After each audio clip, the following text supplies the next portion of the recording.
This movie shows an impacted lower wisdom tooth. In the soft tissue removal situation, we raise the flap and usually elevate the tooth without removing any bone. The flap is repositioned and sutured into place. The sutures dissolve and the area heals. This movie shows an impacted lower wisdom tooth. In a partial bony removal situation, we first raise a flap, followed by some bone removal to gain access to the tooth. The tooth can then be removed with elevators. A bone substitute can be placed in the socket to aid in healing. The flap is repositioned and sutured into place. The sutures dissolve and the area heals.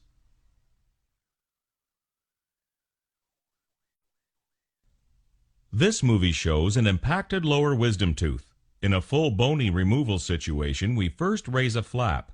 Since the tooth is completely covered with bone, significant bone is removed to gain access to the tooth. Then we section the tooth. The tooth sections can then be removed with elevators. A bone substitute can be placed in the socket to aid in healing. The flap is repositioned and sutured into place. The sutures dissolve and the area heals. This movie shows an impacted wisdom tooth that causes inflammation. Since there is not enough room in the mouth for full eruption, the gum tissue covers part of the tooth and is raised. In addition to inflammation from food impaction in the pocketing, this tissue may be traumatized by the upper tooth. It can swell and cause great pain. Treatment starts with antibiotics and getting the tissues to settle down, followed by the extraction of the wisdom tooth.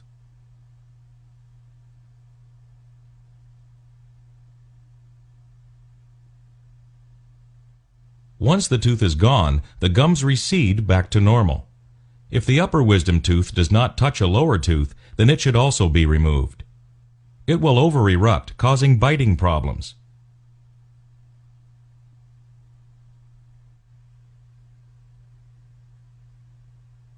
It will also cause gingival inflammation due to tissue trauma. Removing it at the same time prevents this complication, and the patient has only one surgical appointment.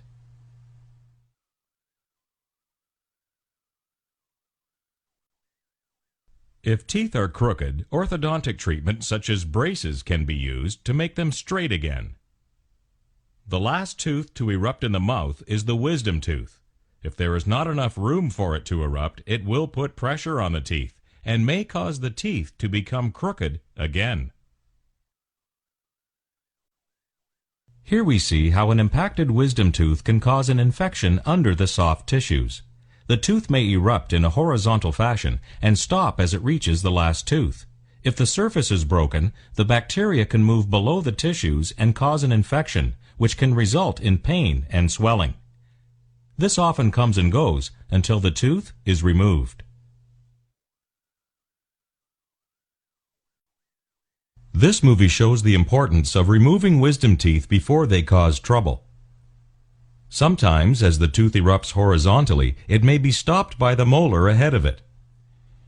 Here we see in the cross-section that it can continue to erupt and resorb the tooth ahead of it. This in turn may cause pulpal damage in addition to completely destroying the root. Now both the wisdom tooth as well as the tooth ahead of it will need to be removed.